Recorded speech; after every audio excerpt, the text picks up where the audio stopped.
আসসালামু আলাইকুম। প্রিয় দর্শক, জাতীয় মানবাধিকার কমিশনের চেয়ারম্যান সহ 5 জন মানে চেয়ারম্যান এবং আরো 4 সদস্য এরা সবাই পদত্যাগ করেছেন। এবং পদত্যাগ করে তারা কি বলেছেন?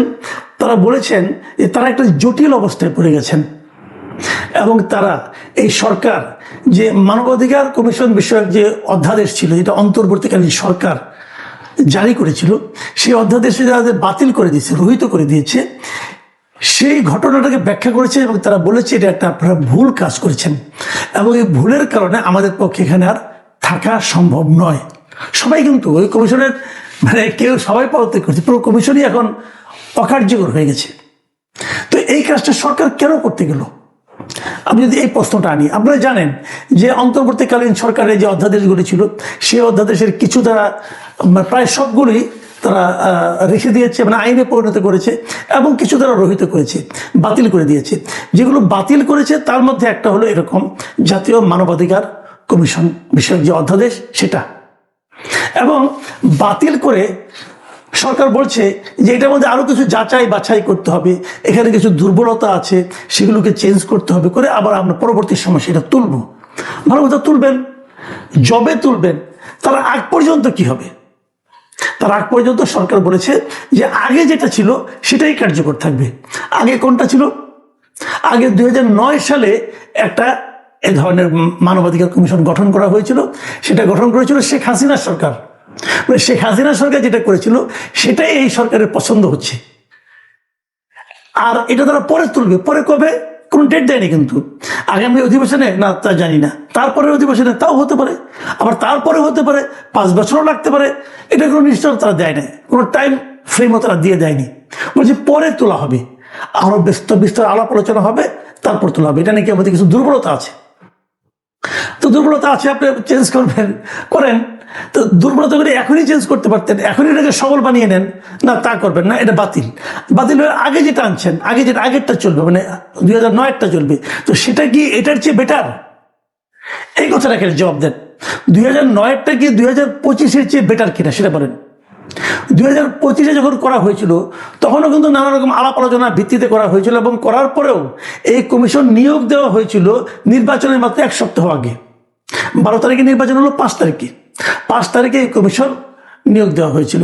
এবং এই কমিশনে যারা ছিল, এই কমিশনকে, সেই কমিশনের সবাই, একজন চেয়ারম্যান ছিলেন, আরো 4 জন সদস্য ছিলেন, এরা সবাই কিন্তু একসঙ্গেই পদত্যাগ করেছেন। নতুন এই কমিশনে কারা কারা ছিলেন? এখানে ছিলেন বিচারপতি মইনুল ইসলাম চৌধুরীর নেতৃত্বে যে কমিশনটা ছিল, সেখানে নূর খান লিটন ছিলেন, নাবিলা ইদ্রিস ছিলেন, অধ্যাপক মোহাম্মদ শরীফুল ইসলাম ছিলেন এবং ইলিরা দেওয়ান ছিলেন। এই 4 জন ছিলেন। এখন আপনি তো বলবেন যে আগেরটা আর পরেরটা, মানে 2009 এবং 25, দুইটার মধ্যে পার্থক্যটা কি ছিল? একটু পার্থক্যটা বলি, তাহলে বুঝতে পারবেন। 2009-এর যে কমিশন ছিল, সেই কমিশনে একটা সমস্যা ছিল, সেটা হলো যদি মানবাধিকার বিষয়ক কোনো অভিযোগ কোনো শৃঙ্খলা বাহিনীর কোনো কর্মকর্তা, কর্মচারী বা সদস্যের বিরুদ্ধে হয়, সেটা এই কমিশন সরাসরি তদন্ত করতে পারতো না।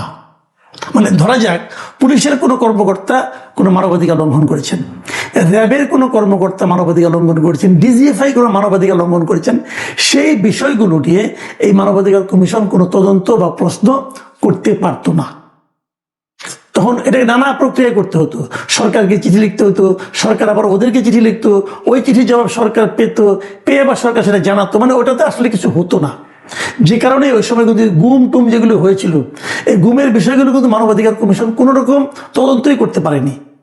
2025-এর যে অধ্যাদেশটা হয়েছিল, সেই অধ্যাদেশে এই সমস্ত বিষয়ে এই মানবাধিকার কমিশনকে তদন্ত করার ক্ষমতা দেওয়া হয়েছে, এবং কোনো কোনো ক্ষেত্রে আদালতের অনুমতি নিয়ে গ্রেপ্তার করার ক্ষমতাও দেওয়া হয়েছে। সরকারের এই জন্য অনুমতি নিতে হতো না, আদালত অনুমতি দিলেই চলতো। এই যে পার্থক্যটা, আপনি বলেন তার মধ্যে কোনটা আপনার কাছে স্ট্রং মনে হয়, কোনটা বেটার মনে হয়? অবশ্যই 25-টা বেটার। এখন আইনমন্ত্রী বলতেছেন যে এখানে কিছু ঘাটতি আছে, আরো কিছু বাড়াইতে হবে, আরো কিছু কমাইতে হবে, আরো কিছু চেঞ্জ করতে হবে, করেন, আমার কোনো আপত্তি নেই, এটাকে আরো স্ট্রং করেন, আপনারা কোনো আপত্তি নাই। কিন্তু যতদিন স্ট্রং না করবেন ততদিন কি হবে? আইনমন্ত্রী বলেছেন যে দেশটা ততদিন মানবাধিকার বিষয়ক এই বিষয়টা শূন্য তো থাকতে পারে না, অতএব এই সময় 2009-টা চলবে। মানে যেটা নাকি ফল্টি, যেটা ত্রুটিযুক্ত, যেটা নিয়ে সবারই আপত্তি ছিল, সেটাই চলবে। এই মাঝখানে এই সময়টা, মাঝখানে কতদিন? অনির্দিষ্টকাল। সেটা 5 বছরও হতে পারে, 2 বছরও হতে পারে। তো যদি এইভাবে আপনি যদি দেন, তাহলে মানবাধিকার থাকলো? তাহলে মানবাধিকার নিয়ে আপনি কোনো প্রশ্ন করতে পারবেন? যদি আগামীকাল কেউ গুম হয়, তাহলে আগামীকালকে যদি আমিও গুম হয়ে যাই, তাহলে আমার ফ্যামিলি কি মানবাধিকার কমিশনের কাছে যেতে পারবে? মানবাধিকার কমিশন কোনো ক্ষমতাই নাই। তারা সরকারকে লিখবে যে ওই ভদ্রলোক গুম হয়েছে, একটু কি দেখবেন আপনারা কি হয়েছে? সরকার যাবে, বলবে তোমরা কি গুম টুম করেছো? ওরা বলবে, স্বীকার করবে। কেউ স্বীকার করে? কেউ স্বীকার করে না। সরকার পরিবর্তন হলে পরে সবাই ধরা পড়ে, স্বীকার করে না। তাহলে হলোটা কি ভাই? আমরা তো একটা গণতান্ত্রিক সরকার চেয়েছি, তাই না? আমরা গণতান্ত্রিক সরকারের কাছ থেকে কি আশা করি? আমরা আশা করি সরকার এমন আইনই করবেন যে আইনটাতে নাকি মানুষের উপকার হবে। কিন্তু এই যে তারা একটা আইনটা রহিত করলেন, করে যে পুরোনো আইনটা চালু করলেন, এতে কি মানুষের উপকার হলো? এতে কি মানুষ এই সরকারকে জবাবদিহিমূলক সরকার মনে করবে? এটা কাদের কাজ? আমি জানি না সরকারের সংজ্ঞা কি, সরকার বলতে কি বোঝায়, এটা আমি আসলে বুঝি না মাঝে মাঝে। মানে সরকার মানে কি একজন ব্যক্তি? সরকার মানে কি একটা গ্রুপ? সরকার মানে কি একটা সিন্ডিকেট? মানেটা কি? কারণ এই যে আইনটা আপনি চেঞ্জ করেন, এটা কার জন্য করলেন? আপনি জনগণের কথা চিন্তা না করে, জনগণের মানবাধিকারের কথা চিন্তা না করে, যারা মানবাধিকার লঙ্ঘন করে তাদের কথা চিন্তা করলেন। কেন করলেন? ব্যাখ্যা দেন না একটা। কিন্তু ব্যাখ্যা দিচ্ছে না, বলছে এটার মধ্যে কিছু ঘাটতি আছে। তো ঘাটতিগুলো কোথায় আইডেন্টিফাই করছেন? বলেন না আমাদেরকে, দেখান না কোথায় ঘাটতিটা আছে, আমরাও দেখতে চাই যে ঘাটতিটা কি হয়। এখনো তো বলবেন যে যারা পদত্যাগ করেছে তারা হয়তো পদত্যাগ করেছে এই সরকারকে বিব্রত করার জন্য। হতে পারে, এটাও হতে পারে, সরকারকে বিব্রত করার জন্য পদত্যাগ করতে পারে। কিন্তু বিষয়টা আসলে তা না। তারা পদত্যাগ করছে এই কারণে যে 2009-এর আইনে বলা হয়েছিল যে কমিটিটা হবে, সেই কমিটিতে মাত্র একজন সভাপতি যিনি হবেন, চেয়ারম্যান যিনি হবেন, আর একজন সদস্য। এই 2 জন লোক হবেন পূর্ণকালীন, মানে এরা সার্বক্ষণিকভাবে এখানে জবের মতো থাকবেন, আর বেতন পাবেন। আর বাদ বাকি সদস্যরা বেতনও পাবেন না, তারা হলো খণ্ডকালীন, আসবেন অনারারি। তার মানে ওটার মধ্যে কোনো সিরিয়াসনেস থাকে না কিন্তু। আর এখন নতুন যে আইন হয়েছে, নতুন আইনে এই পুরো কমিটির 4-5 জনই, সভাপতি সহ 5 জন, চেয়ারম্যান সহ 5 জন, এই 5 জনই কিন্তু সার্বক্ষণিক দায়িত্ব। মানে এই 5 জনকে সরকার বেতন দিবে। তো যদি আপনি আগের আইনে ফেরত যান, তাহলে ফেব্রুয়ারিতে যাদেরকে আপনি নিয়োগ দিয়েছেন 1 মাসে বেতন পেয়েছে কিনা আমি জানি না, এখনো হয়তো পেয়েছে হয়তো পাইনি, আমি বলতে পারবো না। কিন্তু এখন যেটা হবে, এরা তো বেতন পাবে না রে ভাই। 4 জন মেম্বারের মধ্যে 1 জন মেম্বার বেতনই পাবে না। তার মানে এদেরকে নিয়োগ দেওয়া হয়েছে 2025-এর অধ্যাদেশ অনুযায়ী। যদি 25-এর অধ্যাদেশটাই না থাকে, তাহলে এদের তো থাকার কোনো মানে হয় না। তাহলে এরা যে নাই, এদের চাকরিও তো আপনি খান নাই। এখন এগুলো কি জানেন, এগুলো কোনো চিন্তা ভাবনা না করে, ডাইনে বামে না দেখে কোনো সিদ্ধান্ত নেওয়ার এগুলো ফল। এবং এখানে একটা আনারিপনা আছে, মতলব তো খারাপ, এটা তো আছেই। এই মতলবটাকে আমি ভালো বলবো না, বদ মতলব নিয়ে তারা এই কাজটা করেছেন। এই সরকার, আমি সরকারকেই বলছি, তাদের পিছনে একটা বদ মতলব আছে। বিরোধী দলকে, বিরোধী মতকে দমন করার জন্য, মানবাধিকার, সরকার তার বাহিনী দিয়ে মানবাধিকারকে লঙ্ঘন করার জন্য তারা এই কাজটা করেছে, এতে কোনো সন্দেহ আমার নাই।